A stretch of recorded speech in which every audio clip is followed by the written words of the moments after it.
Friends, Sankranti రోజైతే morning అంతా పెద్దల పూజ అన్నీ అయిన తర్వాత ఆఫ్టర్నూన్ లంచ్ చేసిన తర్వాత ఈవినింగ్ అయితే ఇలాగా వాకిల్లో ముగ్గేయాలన్నమాట. అది కూడా 16 ద్వారాల ముగ్గు అనమాట.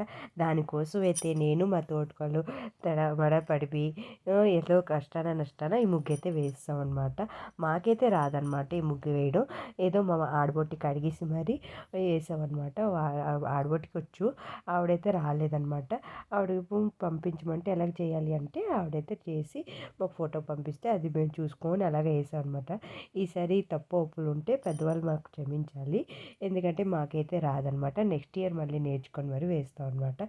ఇది వేసిన తర్వాత మేమైతే చిక్కుడుకాయలతోని రథం చేస్తాం అనమాట. రథం చేసి అక్కడ వాకిల్లో పెడతాలి.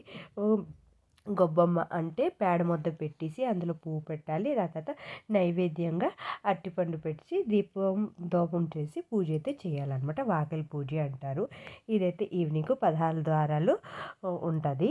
ఎందుకంటే పెద్దవాళ్ళు వస్తారు కదా, వాళ్ళు ఆ ద్వారాలే వస్తారు, మళ్ళీ వెళ్ళేటప్పుడు ఆ ద్వారాల్లో వెళ్తారు, అందుకే ఓపెన్ చేసి ఉంటుంది.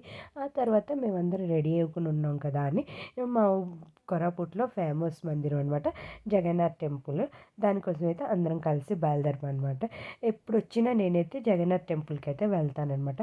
మొన్న వచ్చేటప్పుడుకు వెళ్ళలేదు కదా పొన్నం టైంలో, అందుకని ఈసారి పదండి కొద్దిగా ఇలాగ ఈరోజు పండగ కదా, దేవుడు జగన్నాథ స్వామి దర్శనం చేసుకొని వద్దామని అలాగా కొత్త బట్టలు అన్నీ వేసుకున్నాం కదా, దానికోసం అయితే రెడీ అవ్వకుని అందరం కలిసి మా తోటికోళ్ళు పిల్లలు మరిది నేను మా హస్బెండ్ వెళ్ళాం అనమాట. అత్తయ్య అయితే రాలేదు, ఎందుకంటే బాగా చలి ఉంది, ఎందుకని పట్టుకెళ్ళలేదనమాట. హెల్త్ కూడా అంత బాగాలేదని.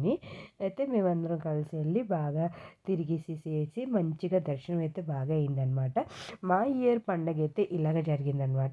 ఎవ్రీ ఇయర్ ఇలాగే అనమాట. పండగ రోజు మరి బయటికి ఎక్కడికి వెళ్ళడం అవ్వదు, ఎందుకంటే ఫుల్ డే అంతా మనకి పూజల్లో దీంట్లో అయితే జరిగిపోతుంది. నేను పండగ తీసుకున్న శారీ అదే అనమాట. మా క్రిష్ చేసుకున్నది కూడా కొత్త డ్రెస్. అంతే ఈ వీడియో. Bye bye.